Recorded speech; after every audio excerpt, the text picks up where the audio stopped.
सीधे अब लोकसभा लेकर चलते हैं, जहां गृह मंत्री अमित शाह का स्पीकर के अविश्वास प्रस्ताव पर संबोधन कर रहे हैं। आपको दिखाते हैं लाइव तस्वीर लोकसभा से। निर्णय से असहमति व्यक्त करने तक तो सभी लोग सहमत हो सकते हैं, मगर विपक्ष अगर निर्णय की निष्ठा पर सवाल खड़ा करता है तो मान्यवर ये बहुत दुर्भाग्यपूर्ण है और निंदनीय भी है। इसकी घोर निंदा हम इस सदन में खड़ा रहकर करते हैं। मान्यवर, जब आप अध्यक्ष की निष्ठा पर सवाल करते हो तो आप अजीब प्रकार की स्थिति का निर्माण कर देते हो। जिसको मध्यस्थता करनी है, जिसका संरक्षण अभी लोकसभा के कार्यकाल की समाप्ति तक आपको मांगना है, उसके पर ही आप निष्ठा पर सवाल कर देते हो। मान्यवर, ये हमारी परंपरा, उच्च परंपराओं का निर्वहन करने के लिए ये बहुत अफसोसजनक घटना है। मान्यवर, मैं हमारे लोकतंत्र में अनेक बार परिवर्तन है। हमारी पार्टी की राजनीतिक यात्रा के जीवन में हम तो ज्यादातर वही बैठे हैं। बहुत कम समय है कि हम यहाँ बैठे, ज्यादातर तो कांग्रेस पार्टी और उनके साथी ही बैठे। हम भी विपक्ष में रहे, मगर 3 बार लोकसभा के स्पीकर पर अविश्वास का प्रस्ताव आया। भारतीय जनता पार्टी और एनडीए कभी विपक्ष के में रहते हुए लोकसभा स्पीकर पर अविश्वास का प्रस्ताव नहीं लाई। हमने रचनात्मक विरोध पक्ष के रूप में काम किया है। मानो हमने स्पीकर की पद को, गरिमा को संरक्षण करने का काम किया है और स्पीकर से हमारे कानूनी अधिकार, संवैधानिक अधिकारों के लिए संरक्षण की मांग भी करी है। हम कभी भी स्पीकर के सामने अविश्वास का प्रस्ताव लेकर नहीं आए। मान्यवर, अब तक 3 प्रस्ताव आए। 54 में जीवी मावलंकर जी के खिलाफ सोशलिस्ट पार्टी लेकर आई। 66 में सरदार हुकम सिंह जी, जो तत्कालीन लोकसभा के अध्यक्ष है, उसके सामने समाजवादी पार्टी लेकर आई और 87 में श्री बलराम जाखड़ के खिलाफ कम्युनिस्ट पार्टी ऑफ इंडिया लेकर आई। और ये सारे कमोबेश आज किसके साथ बैठे हैं? यूपीए में अंदर है। मान्यवर, एक घमंडिया गठबंधन के सदस्य हैं और आज कांग्रेस पार्टी लेकर आई है, सबने समर्थन किया है।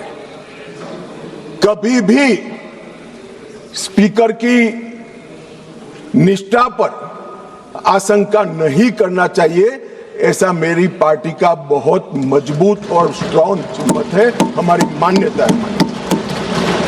और ये तीनों जो प्रस्ताव थे, ये ध्वनि मत से एक प्रकार से खारिज कर दिए।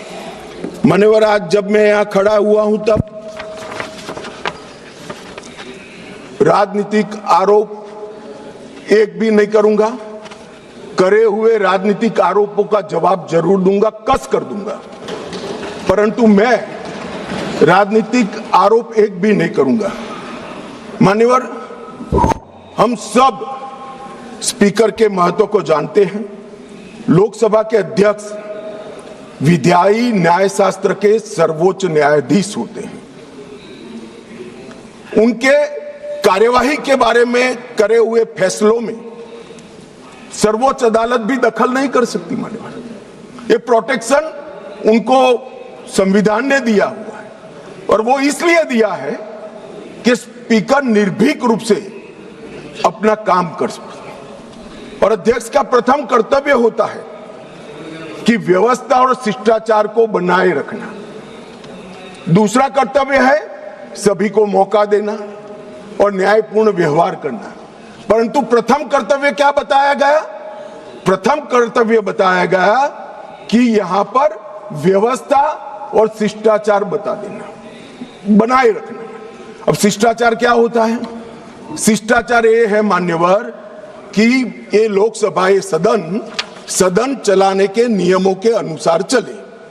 अब कोई भी व्यक्ति खड़ा हो जाता है और अपनी मुंसफी से कुछ भी बोलेगा, स्पीकर को बिठा देना पड़ेगा। यहाँ विषय तय होते हैं मान्यवर।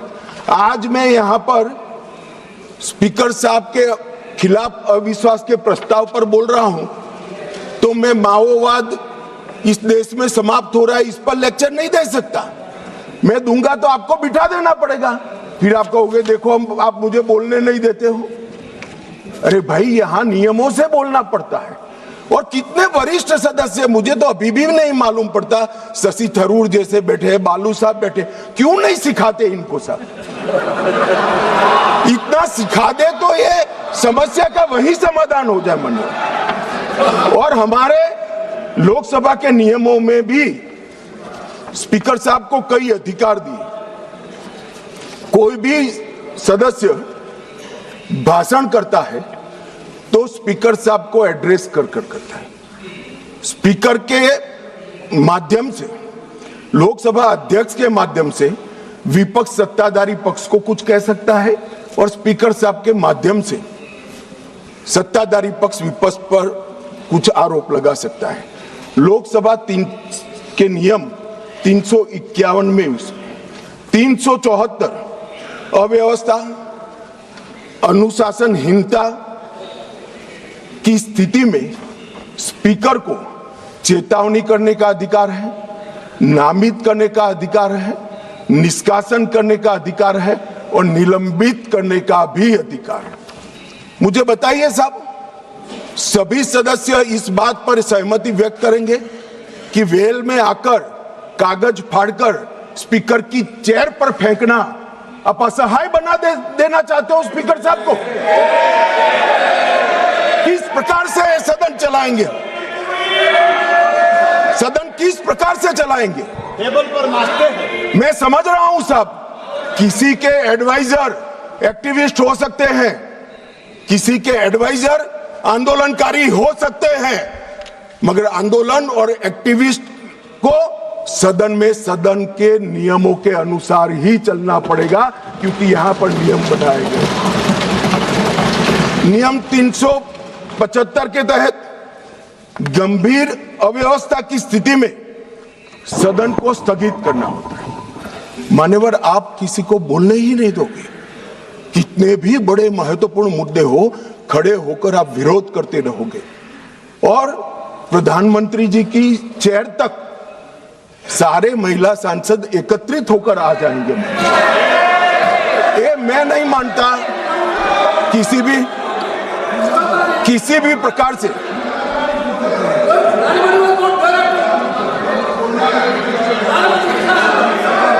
प्रधानमंत्री की चेयर होती है भाई। मान्यवर, इसीलिए 375 का प्रावधान की शक्तियां स्पीकर साहब को। अब किसी सदस्य ने कहा कि हमारा बोला हुआ काट दिया जाता है। मान्यवर, 380 के अधीन स्पीकर साहब को अधिकार है असंसदीय शब्दों या टिप्पणियों को कार्यवाही से हटाने का अधिकार दिया है। प्रयास तो करना चाहिए कि असंसदीय शब्दों या टिप्पणियों का प्रयोग न हो, मगर कई बार वक्ता लय में कर जाते हैं, कुछ जानबूझकर भी करते हैं।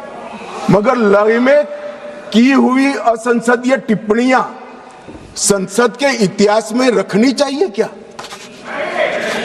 कोई नहीं कहेगा रखनी चाहिए। असंसदीय टिप्पणियां संसद के इतिहास में रखने से आने वाले दिन के सांसद भी यही संस्कार लेकर जाएंगे। जब व्यवधान आता है और हटा दिया जाता है तो वो अपने आप, मैंने भी पढ़ा है विधानसभा में जब पहली बार विधायक बना कि क्या हटा दिया, तो मालूम पड़ता है कि ये शब्द हटा दिया जो असंसदीय है, मुझे नहीं बोलना है।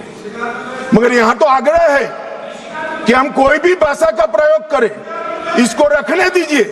ऐसे सदन नहीं चलता। ये सदन के असंसदीय शब्दों का लिस्ट कोई एक कार्यकाल में नहीं बना है मान्यवर।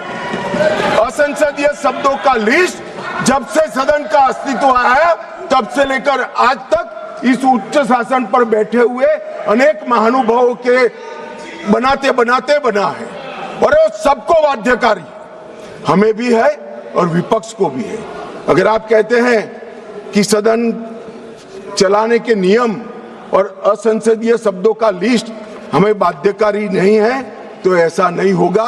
आपको अधिकार दिया है संविधान ने, अधिकार दिया है, मगर कोई विशेषाधिकार नहीं दिया है। इमरजेंसी नहीं है भैया, कोई विशेषाधिकार नहीं है।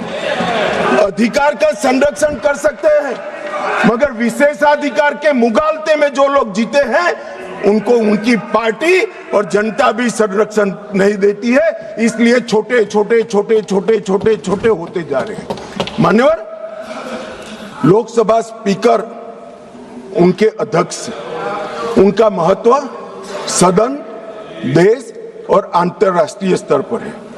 वो एक प्रकार से पीठासीन अधिकारी मात्र नहीं है, हमारी विधायी चेतना और हमारे लोकतंत्र के गरिमा का प्रतीक स्पीकर होता है। जब आप उसके खिलाफ निष्ठा पर सवाल उठाते हो तो आप विधायी चेतना और लोकतंत्र की गरिमा पर सवाल उठा रहे हो। और मान्यवर, ये अंतर उनको आप लाइए ना, प्रधानमंत्री जी के खिलाफ अविश्वास का प्रस्ताव लाइए, कोई विरोध नहीं कर रहा। हम मुद्दों पर चर्चा, यहां पर भी मैं मुद्दों पर जवाब दूंगा, परंतु हम मुद्दों पर जवाब देंगे।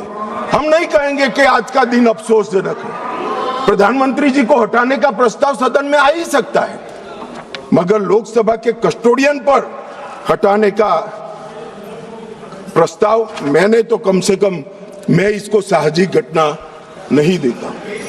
मान्यवर, संविधान ने किसी भी एक्सट्रीम परिस्थिति की कल्पना कर प्रावधान बनाए हैं।